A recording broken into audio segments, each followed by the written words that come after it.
Speaker sir, ముఖ్యమంత్రి గారు లేస్తే ముఖ్యమంత్రి గారు చారిత్రాత్మకమైన పద్ధతుల్లో ప్రత్యేక శాసనసభ సమావేశాలు పెడుతున్నారు అని చెప్పి పొద్దున్నే క్యాబినెట్ బడ్జెట్ సమావేశాలకు చేస్తారు కదా సార్, అట్లా బడ్జెట్ ముందు ఒక క్యాబినెట్ పెట్టి వెంటనే తీసుకొస్తే మేమేమనుకున్నాం సార్ అంటే నిజంగా కూడా ఈ ప్రత్యేక శాసనసభ సమావేశాల్లో 42% రిజర్వేషన్ అమలు చేయడానికి కామారెడ్డి డిక్లరేషన్లో ఇచ్చిన విధంగా ప్రత్యేకమైన బిల్లు ఏమన్నా తెస్తున్నారేమో, ఆ బిల్లు తెచ్చి వెంటనే శాసనసభలో ఆమోదింపజేసి తద్వారా చట్టబద్ధత కల్పిస్తారేమో అని చెప్పి రాష్ట్ర వ్యాప్తంగా బలహీన వర్గాల సోదరులు కామారెడ్డి డిక్లరేషన్ చూసిన వాళ్ళు ఎదురు చూస్తూ ఉంటారు.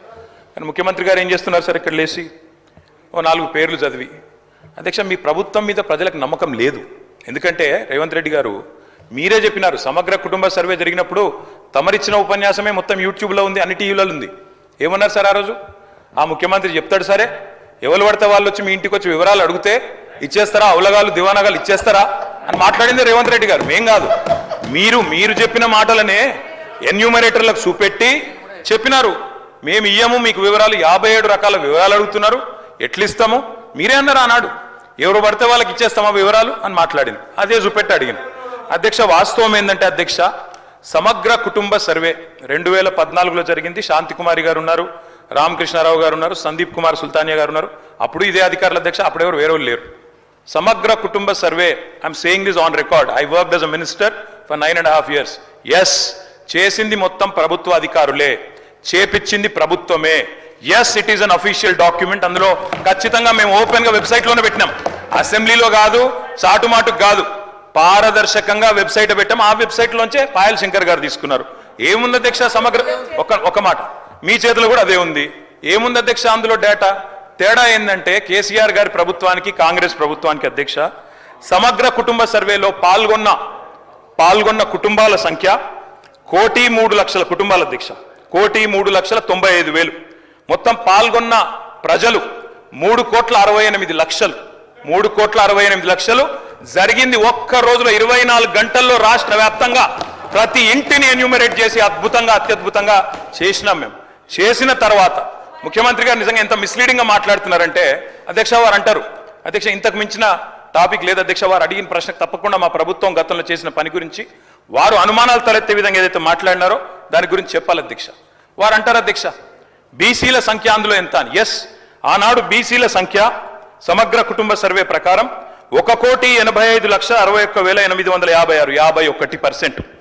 51% బీసీలు ప్లస్ అది కాకుండా ముస్లిం సామాజిక వర్గంలో ఉండే బీసీలను కూడా కలుపుకుంటే 10%. మొత్తం ఆనాడు సమగ్ర కుటుంబ సర్వే ప్రకారం రాష్ట్రంలో బీసీల సంఖ్య 61%. ఈరోజు రాష్ట్ర వ్యాప్తంగా మేము మాట్లాడడం కాదు అధ్యక్ష, ఇక్కడ మా శ్రీనివాస్ యాదవ్ గారు కరెక్ట్గా చెప్పినారు. మీ కాంగ్రెస్ పార్టీ ఎమ్మెల్సీ చెప్తున్నాడు బయట, దీన్ని తగలబెట్టండి, ఇంకా ఆయన గలీజ్గా మాట్లాడి నా మాట అన్న, తగలబెట్టండి అన్నాడు. దీన్ని తగలబెట్టండి ఈ నివేదికను తప్పుల తడక అని కాంగ్రెస్ పార్టీ ఎమ్మెల్సీ చెప్తున్నాడు, మేం కాదు. రాష్ట్ర వ్యాప్తంగా బలహీన వర్గాల సంఘాలు చెప్తున్నాయి. ఏమని చెప్తున్నాయి అధ్యక్ష? సమగ్ర కుటుంబ సర్వేలో 1,85,61,000 ఉన్న బీసీలు ఎట్లా 1,64,00,000 తగ్గినరు, 51% 46% ఎట్లయిందని అడుగుతున్నారు.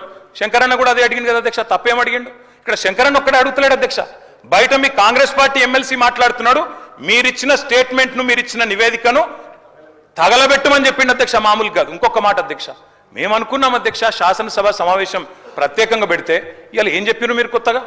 మీరు చెప్పింది ఈరోజు చెప్పింది మొన్న ఉత్తమ్ కుమార్ రెడ్డి బయట ప్రెస్లే చెప్పిండ్రు. ఆయన ఉత్తమ్ కుమార్ రెడ్డి గారు సబ్ కమిటీ చైర్మన్గా ప్రెస్ మీట్లో ఇవాళ మీరు చెప్పిన లెక్కలని మొన్ననే చెప్పిండ్రు. ఎందుకు పెట్టిండ్రు మీరు ఇవాళ? మేమేమనుకున్నాం, 42% రిజర్వేషన్ ఇవ్వడానికి చట్టబద్ధత కల్పిస్తూ బిల్లు తెస్తారనుకున్నాం. లేదా మీరు చెప్పినట్టు 56% బీసీలుంటే ఆ 56% బీసీలకు బీసీ సప్లాన్ చేస్తారేమో అనుకున్నాం. ఏమీ లేకుండా ఇలా వచ్చి ఒక స్టేట్మెంట్ ఇక్కడ పెట్టి ఏదో సాధించిన చరిత్ర అంటే అధ్యక్ష 5% బీసీ జనాభా. అధ్యక్ష గౌరవ సభ్యులు 9:30 ఏళ్ళు విన్నారే ఒక్క నిమిషం. అరే వినగాదన్నా, వినగాదు చెప్తున్నా బ్రో. మేము సబ్ కమిటీ చైర్మన్గా ప్రజల ముందు ఉంచినాము. దానికి న్యాయపరంగా శాసనసభలో ప్రజాస్వామిక విలువలుగానే శాసనసభలో ప్రభుత్వం తరఫున పెట్టినాము.